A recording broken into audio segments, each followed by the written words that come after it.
بسم اللہ الرحمن الرحیم۔ آج پہلی تھی یہاں پہلی رمضان تھی، دنیا میں پہلی ہی ہے ہر جگہ۔ پروردگارہ آج پہلی رمضان تھی، دو جملے پیش کروں۔ ایزان گرامی، جیسے کتا جب سڑک پہ چلتا ہے نا تو دوسرے کتے کو برداشت نہیں کرتا، بھونکنے لگتا ہے۔ ایزان گرامی، وہ جو اپنی ہی قوم کو برداشت نہ کریں وہ کتا صفت ہو جاتے ہیں۔ یہ جو بزرگ علماء اور افراد سے متعلق آپ نے سنا، بہت سے پہنچ گیا ہے۔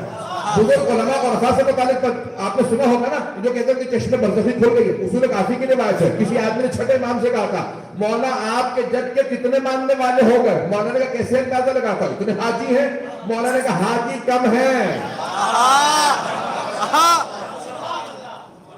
حاجی حجیج کا لفظ آیا عربی میں، حجیج یعنی حاجی کم ہے، اور رجیج چیخے پکارے کرنے والے بہت زیادہ ہیں۔ یعنی کہ لمبا چیخے مار مار کے کہہ رہے ہیں کہ سارے حاجی نہیں ہیں۔ کہا مولا آپ کو کیسے پتا؟ مولا نے کہا میری 2 انگلیوں کے درمیان میں دیکھ، جب اس نے انگلیوں کے درمیان میں دیکھا کہا مولا زیادہ تر تو جانور ہی نظر آ رہے ہیں۔ کہا وہ جو انسان نظر آئے ہیں وہ حاجی ہیں، باقی سارے جانور ہیں۔ سمجھو؟ تو بزرگ علماء اور افراد سے پوچھا کہ آپ جو دیکھتے ہیں بعض افراد کہ آپ کی آنکھوں کے پردے اٹھ گئے تو کیا نظر آتا ہے؟ کہ جیسے انسان گناہ کرتا ہے ویسا ہی جانور بن جاتا۔ جو شہوات کا تابعدار ہو جائے وہ خنزیر کی شکل میں چلا جاتا۔ جو اپنی قوم کا دشمن ہو وہ کتے کی شکل میں ہوتا۔ جو صرف لوگوں کے عیب تلاش کرتا رہے وہ مکھی کی شکل میں ہوتا۔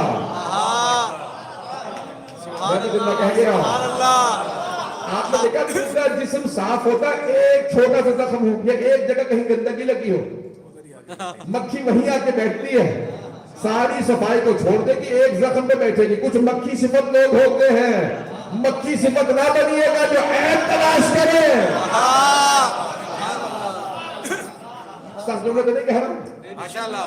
سنیے گا، ماہ رمضان ہے، ہم میں سے بہت سے افراد جو پورا سفید کاغذ بھلا دیتے ہیں، چھوٹا سیاہ ڈبہ یاد رکھتے ہیں۔ مکھی صفت نہ بنے۔ مکھی صرف عیب تلاش کرتی ہے، کچھ لوگ خوبیاں تلاش کرتے ہیں۔ میں سارے جانوروں کی صفات نہیں بتاؤں گا، کچھ بتا رہا ہوں۔ بہت سے لوگ مکھی صفت ہو جاتے ہیں، مختلف عیب مختلف، صرف کھانے پینے کا سوچیں وہ گائے بھینسوں کی شکل میں بدل جاتے ہیں۔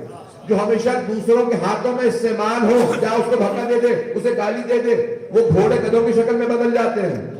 پتہ نہیں لوگ ہیں یا نہیں؟ مختلف جانوروں کی صفات، اور کچھ لوگ ہوتے ہیں ہمیشہ بدلہ لیتے ہیں، وہ مرغوں کی شکل میں بدل جاتے ہیں۔ جو بڑے مرغے سے مار کھا کے آتا ہے وہ کہتا ہے چھوٹے مرغوں کو جا کے بھی ماروں گا، کیوں ابھی تو مار کھا کے آیا تو بدلہ تو نہیں لینا ہے۔ پتہ نہیں لوگ ہیں یا نہیں؟ اب یہاں تو لوگ جانور پرندے پالتے نہیں ہوں گے، اس کی صفات بھول چکے ہوں گے۔ بہت سے جانوروں میں مختلف صفات ہوتی ہیں، یہ جانوروں کی بری صفات نہ اپنائیے گا، اچھی صفات اپنائیے گا۔ میں نے کتے کی 10 اچھی صفات بتائی۔ ہمارے مولا کیسے ہیں؟ کتے میں بھی تلاش کرتے ہیں تو صرف ایک ہے، 10 نیکیاں۔ لوگ ہیں یا نہیں؟ ہمارے مولا اس میں بھی نجس العین میں بھی 10 خوبیاں تلاش کرتے ہیں۔ عزیزان گرامی، تو مولا سے منسوب ہے، کہا کہ مجھے سب سے زیادہ اچھی لگتی ہیں چڑیاں۔ رات میں آندھی طوفان آتا ہے، ان کے گھونسلے تنکوں کے بنے ہوتے ہیں، اڑ جاتے ہیں، لیکن جیسے ہی صبح صادق کا وقت آتا ہے، صبح صادق کا یعنی فجر کا بنے گا، تو فوراً چہچہانے لگتی ہیں، تسبیح کرنے لگتی ہیں۔ یہ نہیں کہتی پروردگارہ اسی رات کو تم نے ہمارے گھر تباہ کیے، آج نماز کیوں پڑھیں؟ پتہ نہیں لوگ ہیں یا نہیں؟ جس رات ان کے گھونسلے گھر تباہ ہوئے ہوتے ہیں، اسی صبح میں پھر تسبیح کر کے بتاتی ہیں ہمیں پرواہ نہیں، تو نے آزمائش دی تھی، ہم پھر بھی حاضر ہیں۔ پتہ نہیں لوگ ہیں یا نہیں؟ یعنی گرامی بہت بتاتے چڑیاں کتنی اچھی ہیں، پوری رات میں گھونسلوں کو تباہ ہوتے دیکھتی ہیں، صبح ہوتے ہی دوبارہ تسبیح بجانے لگتی ہیں، پھر بھی تسبیح کرتی ہیں۔ اللہ اکبر! میں کبھی مولا کا فرمان پڑھتا ہوں، یقیناً میرے رونگٹے کھڑے ہو جاتے ہیں۔ اب پرندے ہیں لیکن کتنے عبادت گزار۔ گرامی یہ چھوٹی چھوٹی چڑیاں ہیں لیکن اس طرح سے عبادت کرتی ہیں۔ کبوتر عبادت کرتا ہے، لیکن ایک سن لیجیے، کبوتروں کا گھروں میں پالنا مستحب ہے، کہ یہ ہمیشہ دعا یہ کرتا ہے معصوم کے فرمان کے مطابق۔ کتاب الحیوان میں دمیری کی کتاب ہے، کتاب الحیوان، وہاں کو لکھتا ہے اہل سنت کا عالم ہے، کتابوں پہ بہت سی اس میں سے بات، اس میں فضائل بھی لکھے ہیں، جناب امیر کے بہت فضائل ہیں۔ تو اس میں کہتا ہے کہ کبوتر جس گھر میں رہتا ہے نا، کہتا ہے اللہ تمہیں بھی آباد رکھے اور میں تمہارے ساتھ آباد رہوں۔ لیکن فاختہ کو گھر سے اڑا دو کیونکہ یہ منحوس ہوتی ہے. وہ کہتی ہے قاتلکم اللہ, تم سب کو قتل کرے بس میں ہی زندہ رہوں, تم مر جاؤ میں آگے. اجاڑ میں فاختہ نظر آتی ہے, دیکھا آپ نے کھنڈر میں, قبرستان میں ہمیشہ اجڑی جگہ پہ فاختہ نظر آئے گی, اور کبوتر آباد جگہوں پہ حرم میں نظر آتا, مسجدوں میں نظر آتا, جہاں لوگ ہوتے ہیں وہاں نظر آتا. ہمیشہ کہتا ہے اللہ انہیں سب کو آباد رکھ تاکہ میں ان کے ساتھ رہوں. تو جانوروں اور پرندوں میں بھی صفات ہیں, چلتے رہیے گا میرے ساتھ. تو میں سیٹی پہ جاتا ہوں, آواز دیتا ہوں, میری ایک سیٹی پہ ایک آواز پہ ساری بھیڑیں آ جاتی ہیں. ایسے جب شام ہوتی ہے نا, میں ایک آواز دیتا ہوں, ان سب کو پتا ہے یہ سیٹی ہمارے مالک نے بجائی ہے, ایک آواز دیتا ہوں, ساری بکریاں ساری بھیڑیں آ جاتی ہیں.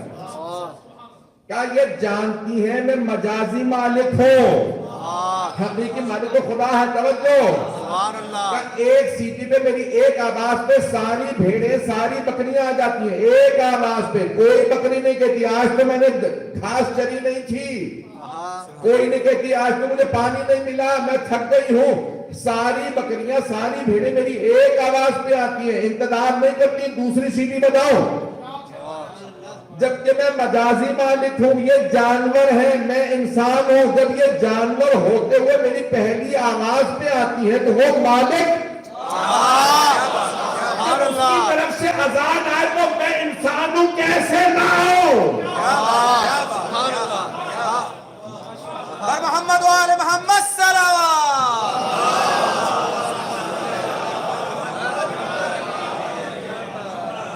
غور فرمایا حضرات عزیزان گرامی, یہ جانور بھی پہلی آواز پہ آ جاتے ہیں. کہا میں نے صرف یہ سوچا کہ وہ جانور ہوتے ہوئے میری پہلی آواز پہ آ جاتے ہیں. میں تو انسان ہوں, وہ خالق مجھے بلا رہے ہیں اور میں اس کی پہلی آواز پہ کہا ہوں. جیسے ہی مؤذن کہتے ہیں نا حی علی الصلاۃ, میں فوراً کہتا ہوں لبیک, اور ہاتھوں کو اٹھا کہتا ہوں پروردگار تو نے بلایا. سبحان اللہ, سبحان اللہ. کس سے سیکھا؟ اپنے جانوروں سے سیکھا کہ میں اول وقت نماز پڑھوں. عزیزان گرامی, انسان سیکھنے پہ آئے تو کسی سے بھی سیکھ سکتا. سعدی شیرازی نے اپنے شعر میں کہا ہے کہ حکیم لقمان سے کسی نے پوچھا ادب از کیا گفتی, ادب کس سے سیکھا؟ کہ از بی ادبان, ان کا بے ادب لوگوں سے. کس سے پوچھا؟ حکیم لقمان سے. سورہ لقمان ہے, اللہ نے ان کے نام پہ سورہ نازل کیا, تو کچھ تو ہے نا جس کی وجہ سے اللہ نے سورہ نازل کیا. تو کہا از بی ادبان, بے ادب لوگوں سے میں نے ادب سیکھا. تو انہوں نے کہا بے ادب لوگوں سے, جب ان میں ادب ہی نہیں ہے تو آپ نے ادب کیسے سیکھا؟ کہ یہی تو میں نے کیا, جو چیزیں مجھے ان کی بری لگ رہی تھی, کہ اب یہ میں نہیں کروں گا. جب ان کی چیزیں دیکھنا تھا کہتا تھا یہ مجھے بری لگ رہی ہے, جب مجھے اتنا برا لگ رہا ہے یہ آدمی, تو اگر میں یہ کروں گا میں دوسروں کو کتنا برا لگوں گا. کہ بس میں نے بے ادب لوگوں سے ادب سیکھنا شروع کیا, جو یہ کریں گے میں نہیں کروں گا. عزیزان گرامی, انسان بروں سے بھی اچھا سیکھ سکتا, نہیں پہنچا سکا. بھائی دیکھیے, بروں سے بھی انسان اچھا سیکھ سکتا ہے. جملہ کہہ گیا ہوں میں, نہیں پہنچا سکا. تو غور کیجئے گا, لفظ ہے مثبت اور منفی, پازیٹیو اور نیگیٹو. پازیٹیو سے پازیٹیو نکالنا یہ کمال نہیں ہے. کچھ لوگ پہنچ گئے. مثبت بات سے مثبت بات نکالنا یہ کمال نہیں ہے, یہ تو ہر انسان کا کرنا چاہیے. منفی سے منفی نکالنا یہ بھی کوئی کمال نہیں ہے. بری بات یہ ہے کہ انسان مثبت سے بھی منفی چیز نکالے. ایسے ہوتے ہیں لوگ, مثبت چیز سے بھی منفی نکال لیتے ہیں. جو مرضی آپ نے بھی کر لیجیے, آپ کی برائی کرتے رہیں گے. ایسے ہوتے ہیں لوگ, خدا رہا ہے.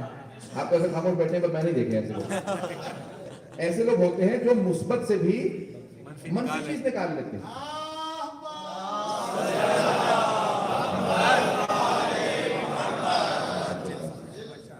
کچھ ایسے ہوتے ہیں جو مثبت سے منفی, اور کچھ اتنے عظیم ہوتے ہیں جو منفی سے بھی مثبت نکالتے ہیں. اب بات پہنچ گئی. منفی سے مثبت نکالتے ہیں. دو مثالیں دے دوں. ایک حضرت حکیم لقمان, لقمان نے کیا کیا؟ منفی سے بھی مثبت نکالا, بے ادب لوگوں سے بھی ادب سیکھا. اور کچھ ہے اہل بیت, امام موسیٰ کاظم علیہ السلام,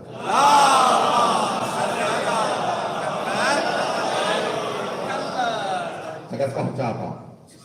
سب غور سے سنیں گے اس جملے کو. میں جب اس جملے کو سوچتا ہوں میرے رونگٹے کھڑے ہو جاتے ہیں, رونا آنے لگتا ہے. عجیب و غریب کیفیت ہے. ساتھ میں امام باب الحوائج زندان میں, ہم میں سے کوئی خدا نہ خاصا کبھی کسی مشکل میں آ جائے تو فوراً کہیں گے پروردگار میں کیوں پریشان ہوں, کیوں بیمار ہوں. اور وہ جو جانتے ہوں میں ان میں سے ہوں جن کے صدقے میں کائنات بنی ہے. ایسا ہے یا نہیں؟ وہ جانتے ہیں, ایسا نہیں کہ نہیں جانتے ہیں میں کون ہوں. زندان میں وہاں پہ بھی کیا کہتے ہیں, پروردگارہ میں تیرا کیسے شکر ادا کروں. زندان میں شکر, ارے یہاں تو کہیں شکوہ ہونا چاہیے کہ زندان میں کیوں کر, نہیں, پروردگارہ میں تیرا کیسے شکر ادا کروں. میں نے تجھ سے تنہائی مانگی تھی, تو نے ایسی تنہائی دی ہے کہ نہ سوائے تیرے کوئی اور ہے, نہ سوائے میرے کوئی اور. سبحان اللہ. مولا آپ کی عظمتوں پہ قربان. سبحان اللہ. کتنے بار عظمت ہے امام, اس منفی سے بھی مثبت نکال رہے ہیں, اس مائنس سے بھی, اس نیگیٹو سے بھی پازیٹو نکال رہے ہیں. عزیزان گرامی, یہ بہت بڑا کمال ہے انسان کا کہ انسان منفی سے بھی مثبت نکالے. توجہ رہے میرے ساتھ عزیزان گرامی. بہت سے جانوروں کے اندر اگر آپ دیکھیں گے تو ایسی صفات ہیں کہ مولا فرماتے ہیں کہ تم دیکھو مختلف جانوروں کے اندر بڑی بڑی عجیب و غریب صفات ہیں. کس طرح سے آپ نے دیکھا کہ چڑیاں ہوں یا پرندے ہوں اپنے بچے کا کیسے دفاع کرتے ہیں. وہ ایک مرغی, چھوٹی سی مرغی, چھوٹے چھوٹے چوزے, اگر بلی حملہ کر دے, لومڑی حملہ کر دے تو وہ اکیلی سب سے لڑ پڑتی ہے. کیوں؟ کہ نہیں, یہ میرے بچے ہیں, بچوں کو بچانے کے لیے. وہ اللہ کہتا ہے تم نے ان سب کو دیکھا, یہ ہے ممتا, ان سب میں ہے ممتا. یہ جو ماں کے دل میں محبت ڈالی ہے میں نے ڈالی ہے. اکثر علماء ممبروں سے کہتے ہیں 70 ماؤں سے زیادہ چاہنے والا خدا ہے. اور لیکن میں نے شہید دستگیر کی کتاب میں پڑھا ہے, وہ فرماتے ہیں کہ اگر محبت کے 100 درجات ہیں نا, معصوم کے شہید دستگیر میں لکھا, کہتے ہیں اگر محبت کے 100 درجات ہیں تو 99 صرف خدا کے پاس ہے. نہیں پہنچا سکا, 99 صرف خدا کے پاس ہے. ایک ساری مخلوقات کے لیے, کون میں سے آدھی محبت صرف ماں کے لیے اور آدھی سب کے لیے جس میں باپ بھی شامل ہے. پھر فرماتے ہیں وہ جو ایک حصہ رہ جاتا ہے نا, اس میں بھی خدا کا حصہ ہے. توجہ ہے میرے ساتھ؟ 100 درجات محبت کے, 99 صرف خدا کے لیے, وہ جو ایک مخلوقات کے لیے اس میں بھی خدا کا حصہ. توجہ, وہ خدا جس نے روزہ فرض کیا ہے وہ ماں سے زیادہ چاہنے والا ہے. ایسا نہ ہو کہ کوئی ماں کہتے آج روزہ نہ رکھنا.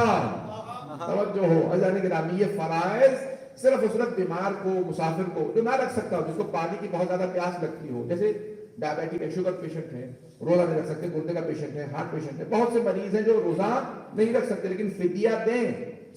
ایک مد طعام یعنی 750 گرام کھانا ضرور دے فی روزہ, لیکن ایسا نہ ہو کہ وہ خدا جو ماں سے کئی گنا زیادہ چاہنے والا ہے وہ کوئی چیز فرض کرے اور ہم بہانہ بنا کے اسے چھوڑ دیں. عزیزان گرامی, یہ خدا جس نے آپ کو نیند دی ہے اسی نے کہا اس نیند سے اٹھو, 2 رکعت نماز پڑھو. توجہ ہے یا نہیں؟ اب طبیعت کو گرانا گزرے. عزیزان گرامی, بہت سے لوگ کہتے ہیں مولانا عجیب و غریب چیز ہے, اللہ نے جب نیند سے اٹھا ہی دیا تھا, تباہ کر دی نیند, تو اب یہیں پہ 8-10 رکعت پڑھوا لیتے اکٹھے. پتہ نہیں توجہ ہے یا نہیں؟ اللہ یہیں پہ 10 رکعت پڑھوا لیتا, 8 رکعت ظہر اثر کی اکٹھی یہاں پڑھوا لیتا, لیکن اللہ نے کہا نہیں, صرف 2 رکعت پڑھو. بے شک دوبارہ سو جاؤ, مجھے پرواہ نہیں ہے, لیکن 2 رکعت کے لیے اٹھایا تاکہ وہ یہ کہہ رہا اپنی خواہشات کو تباہ کرو, میری مرضی کو شامل کرو. جب اس کی مرضی غالب آ جائے گی تو اپنی خواہشات کو تو خوش آپ کی تباہ ہوگی. جانے گرامی, اپنی خواہشات کو غالب نہ آنے دیں. ماشاءاللہ. جانوروں کے اندر صرف جذبات ہوتے ہیں, احساسات ہوتے ہیں. احساس ہوتا ہے, بہت سے لوگ سمجھتے ہیں جانوروں میں احساس نہیں ہوتا.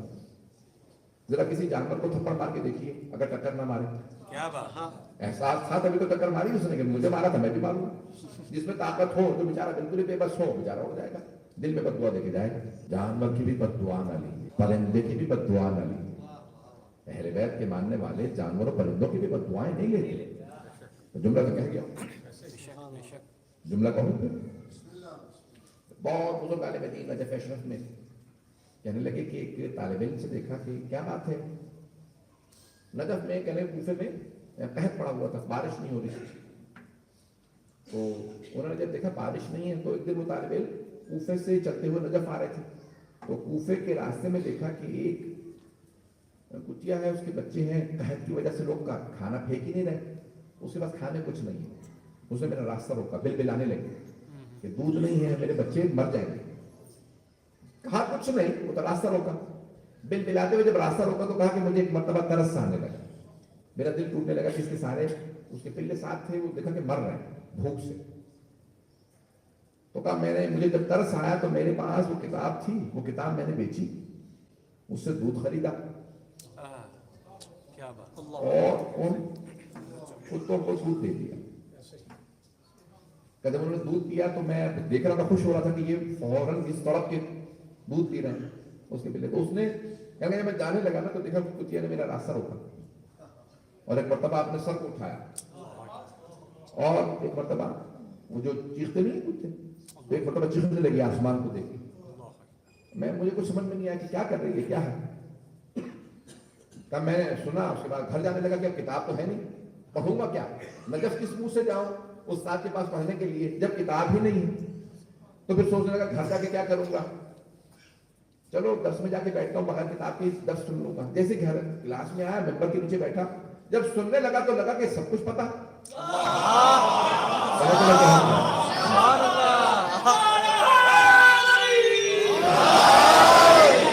پہنچ گیا. جب درس سن رہا تھا محسوس ہونے لگا سب کچھ تو مجھے آتا ہے پہلے سے. کہ آپ نے جیسے درس ختم ہوا اپنے ہم مباحثی سے جس سے میں بحث کرتا تھا، جس عالم دین سے طالب علم سے، اس سے کہا کہ مجھے لگتا ہے یہ کتاب مجھے حفظ ہو گئی ہے. کہ کل تک تجھے پڑھنی نہیں آ رہی تھی، دیکھ کے آج تو کہہ رہا تجھے حفظ ہو گئی کتاب. کہ نہیں، اچانک مجھے محسوس ہو رہا ہے جو کچھ استاد بول رہا ہے مجھے پہلے سے پتا ہے، کتاب بھی یاد ہے. ایک مرتبہ جب کہا نا کتاب بھی یاد ہے تو کہا اچھا ذرا سنا، پیچھے صفحہ کھولا کہ یہ صفحہ سنا، کا سنایا تو پورا صفحہ یاد تھا. وہ جو طالب علم تھا اس نے کہا مجھے خود بات میں بولا کرتا تو دیکھ کے بھی صحیح نہیں پڑھتا تھا، آج مجھے یاد کیسے ہو گئی کتاب؟ کا مجھے خود پتا نہیں ہے کہاں سے کتاب یاد ہو گئی. کیا فوراً میرے ساتھ چل استاد کے پاس چلتے ہیں. آئے مجتہد کے پاس، کیا آگا اسے پوری کتاب کل تک دیکھ کے پڑھی نہیں جاتی تھی، آپ پوری کتاب حفظ کر. تو انہوں نے فرق کے کہا تو نے کسی مظلوم پہ احسان تو نہیں کیا، تو نے کسی مظلوم پہ احسان تو نہیں کیا. کیا مظلوم کیا مطلب؟ کیا کسی مظلوم پہ احسان کرنے سے ایسا ہوتا ہے کہ اللہ خاص نوازتا ہے؟ کیا نہیں، میں نے کسی راستے میں کتیا تھی، اس کے بچے تھے پلے، ان کو صرف دودھ پلایا. کیا اس نے کچھ کہا کہ ہاں، ایک راستہ روک کے آسمان کی طرف منہ اٹھا کے کچھ کہنے کی سمجھ میں نہیں آ رہا تھا. کیا اس نے تجھے دعا دی ہے اور اللہ نے دعا قبول کر لی ہے؟ ارے نجس العین بھی دعا کرے، مظلوم ہو تو دعا قبول ہو جائے. اور اگر کوئی کسی انسان پہ احسان کرے،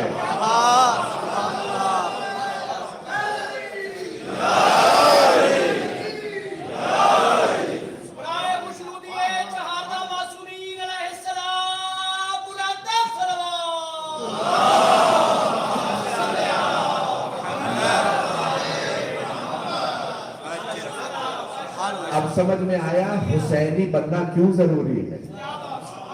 نہیں کہہ سکتا. اب سمجھ میں آیا حسینی بننا کیوں ضروری ہے، کیونکہ حسین ابن علی کا پوری انسانیت پہ احسان. حسین ابن علی نے پوری انسانیت پہ احسان کیا. اگر آج آپ روزے سے ہیں تو حسین کے صدقے میں روزے سے، یہ نماز باقی ہے تو حسین کے صدقے میں باقی ہے، یہ روزہ باقی ہے تو کسی حسین کی اس قربانی کی وجہ سے، شہادت کی وجہ سے روزہ باقی. یہ حج، یہ خمس، یہ زکوٰۃ، یہ جہاد، یہ جتنی عبادات اب سمجھ میں آیا یہ نماز ہی کے بعد کیوں مستحب ہے کہ امام حسین کو سلام کیا جائے، کوئی کچھ نہ کہے کہ السلام علیکہ یا ابا عبداللہ الحسین. سمجھ میں آیا یہ نماز کے بعد کیوں، اور کیوں کہا جائے ابا عبداللہ الحسین، کسی اور نام سے سلام کر لے امام حسین کو نہیں، کہ السلام علیکہ یا ابا عبداللہ الحسین. نماز کے فوراً بعد مستحب ہے کہ کہے ایسا اے عبداللہ کے بابا حسین آپ پہ سلام ہو. تو نیت ہے امام حسین کی ابا عبداللہ. لیکن علماء کہتے ہیں ایک وجہ اور ہے، قیامت تک اب جو بھی عبادت کرنے والا ہے وہ عبداللہ، قیامت تک ہر عبادت کرنے والا عبداللہ، اللہ کا بندہ ہے. اور ہر اللہ کی بندگی کرنے والے کے باپ کا نام حسین. ہر عبادت گزار حسین کا فرزند ہے. یہ عبادت جو کر رہا ہے وہ مقروض ہے حسین ابن علی کا. حسین ہر عبادت کرنے والے کے روحانی باپ ہیں. کیوں باپ ہیں؟ عبادت کے باپ ہیں, عبادت گزاروں کے باپ ہیں. روحانی لحاظ سے جو عبادت ہے وہ حسین کی کنیز ہے. ارے کسی حسین نے سب کچھ قرآن کر دیا. آئیں ذرا 2 منٹ میں یہ چلیں گے. کون ہے حسین ابن علی؟ آپ نے تو آج سارا دن روزہ رکھا, لیکن ابھی آپ کا روزہ کھل جائے گا, آپ پانی پی لیں گے. وہ حسین جو سارا دن لاشیں اٹھاتے رہے, سارا دن لاشیں اٹھانے کے بعد انہیں پانی نہیں ملا. ایک مرتبہ کا ابھی جو کہا تیرے بندے تیری بارگاہ میں آ گئے ہیں. وہ خالق کہے حسین آفرین ہو آپ پہ, حسین سلام ہو آپ پہ. اتنے قربانیوں کے بعد بھی سلام کر رہے ہیں. کسی بہت بڑے شاعر سے پوچھا, جوش ملی آبادی سے پوچھا, یہ آپ بڑھاپے میں دوبارہ موحد کیوں ہو گئے, کیوں خدا کو ماننے لگے؟ آپ تو کمیونسٹ ہو گئے تھے. کہا مجھے حسین نے ماننے پہ مجبور کر دیا. کہا حسین نے کیسے مجبور کیا؟ کہا اتنا ظلم دیکھ کے بھی حسین عصر میں سجدہ کر رہے ہیں. جب میں نے حسین کا سجدہ دیکھا نا عصر عاشور میں, مجھے یقین ہو گیا کوئی خدا ہے. جسے حسین سجدہ کرے وہ خدا ہے. پروردگارہ, حسین اس حالت میں بھی کہیں پروردگارہ تیرا بندہ تیری بارگاہ میں آ گیا. ایک جملہ کہوں, میں انشاءاللہ کل پیش کروں گا اگر پڑھ سکا, کہ امام حسین شہادت کے وقت کون سی تصویر بار بار پڑھ رہے تھے, لیکن اس حالت میں ایک مرتبہ سجدے میں گئے, بس سجدے میں جانا تھا. عجیب و غریب کیفیت ہے. حسین پیشانی سجدے میں رکھنا چاہ رہے ہیں, لیکن سجدے میں سر پہنچ نہیں رہا. سجدے میں سر نہیں پہنچ رہا. جانتے ہیں کیوں؟ پورے جسم پہ اتنے تیر تھے کہ جب ایک مرتبہ زلزلہ سے زمین پہ آئے, پورے جسم میں تیر ہے, پیشانی سجدے میں جا نہیں رہی, لیکن بار بار کہتے ہیں پروردگارہ تیرے لیے سجدے میں آیا. جملہ سنیے کہ میں ہاتھ ہو کے پیش کر رہا ہوں. بس بھئی اب افطار کا وقت ہے, جملہ کوئی ضائع نہ ہونے دے. پروردگارہ میں نے تیری خاطر اپنے چھوٹے بچے میں یتیم کر دیا.